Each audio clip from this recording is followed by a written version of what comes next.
256 games of football. Nick broke down his projected NFC standings yesterday. Today we have his AFC side of it. Nick, what do you got for us?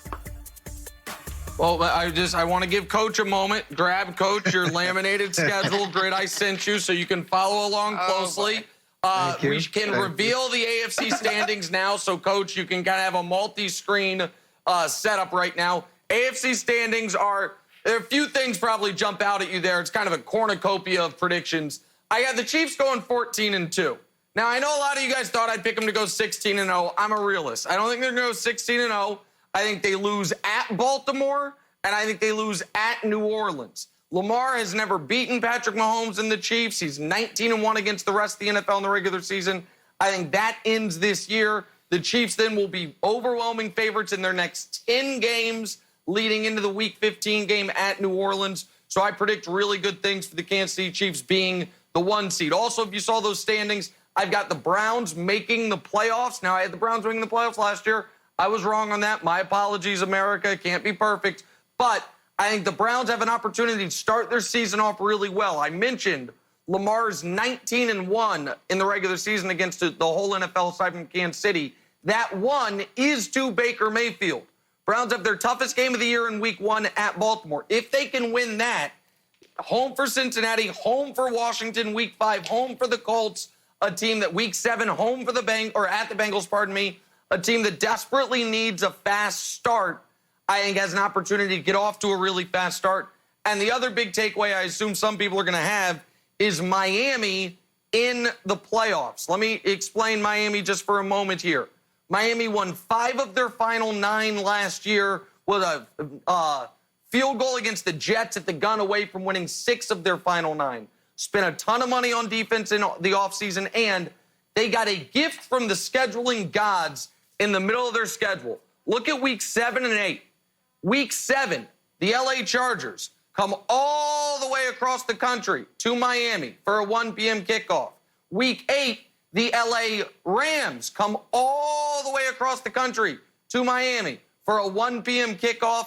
Back-to-back weeks with the West Coast coming east for early kickoffs. That combined with the soft underbelly of the Jets in that division, I really like the Dolphins' chances to go 9-7 and sneak into the playoffs. I didn't even mention the Patriots, Coach, but I do have them winning the division. There's a little, a sampling of my AFC predictions. What are your thoughts, Coach?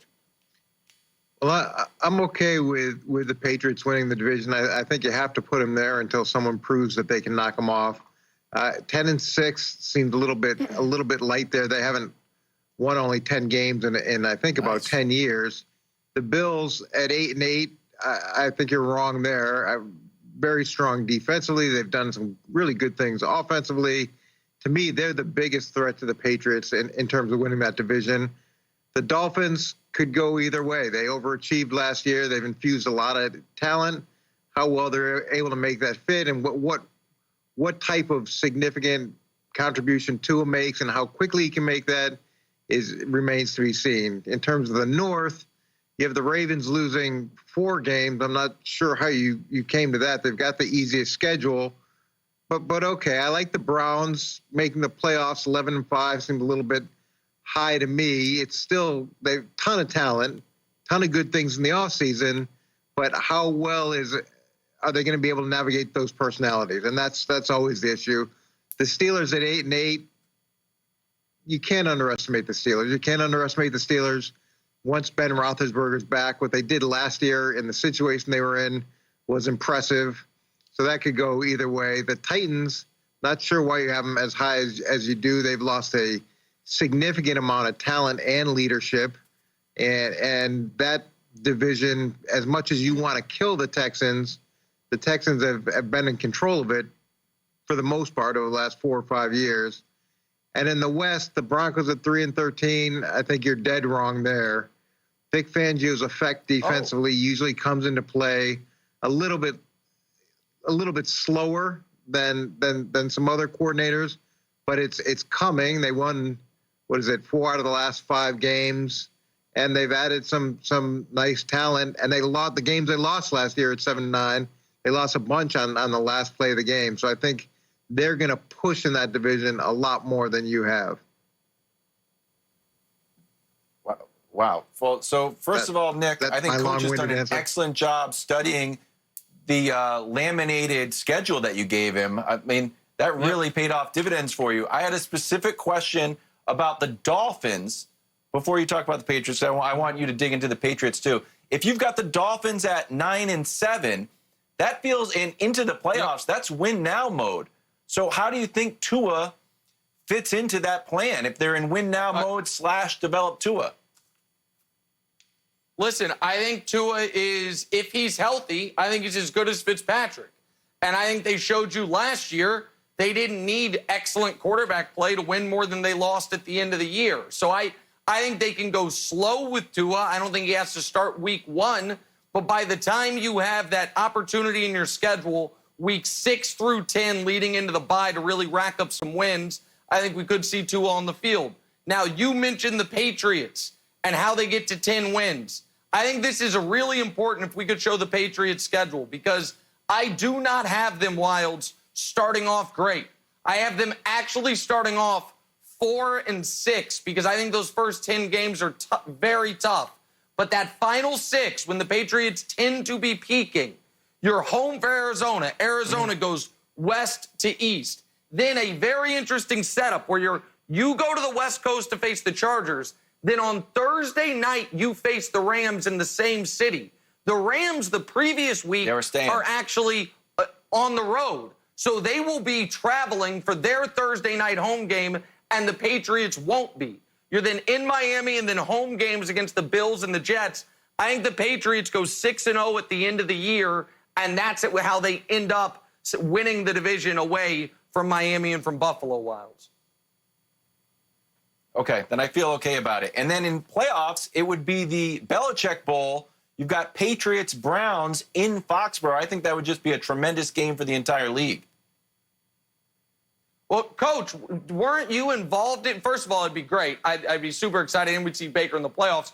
Weren't you involved in a Patriots-Browns playoff game on the other side of the equation? Like, people think of you with the Patriots and a head coach with the Browns, but weren't you in Cleveland for a Patriot-bound playoff game? Feels like the last time the Browns made the playoffs? Yeah, it was a little while ago. It was when Belichick was the head coach, and we played Parcells-led Patriots, and Cleveland won. It was in Cleveland. But the Wilds, if the Patriots start 4-6 with Stidham, you're going to have some real emotional issues. I mean, I can't see you suffering through a 4-6 start to the season. We might have to get you some counseling at that point. Paul, hit the Cam Newton music. You know what I want. I don't know what I'm rooting for. Don't shake me off my Stidham. I am locked in. Stidham cement. I am in, and I'm supporting Stidham. 4-6 start would throw me a little bit, though. Oh, that's Cam's music. I'm back. I don't even know which quarterback's music that is at this point. Okay, stay focused. Sometimes it's Yacht Rock. Stay focused, Wilds.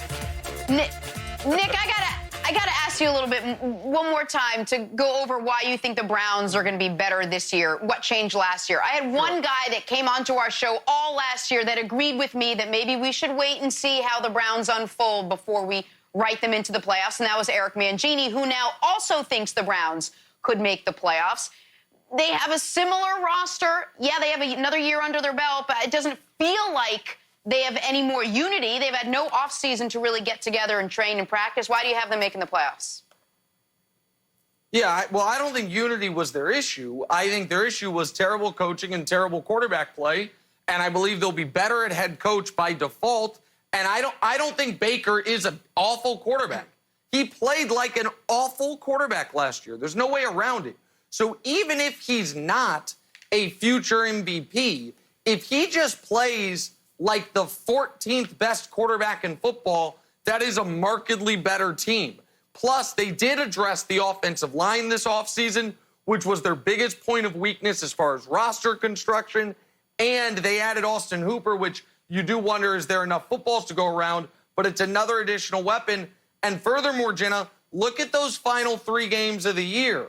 To me, they have as good of an end of the season as you can have, not even mentioning the Jags in Week 12, but home for the Giants, then at the Jets, at the Giants, at the Jets, then home for Pittsburgh. I think if they are sitting there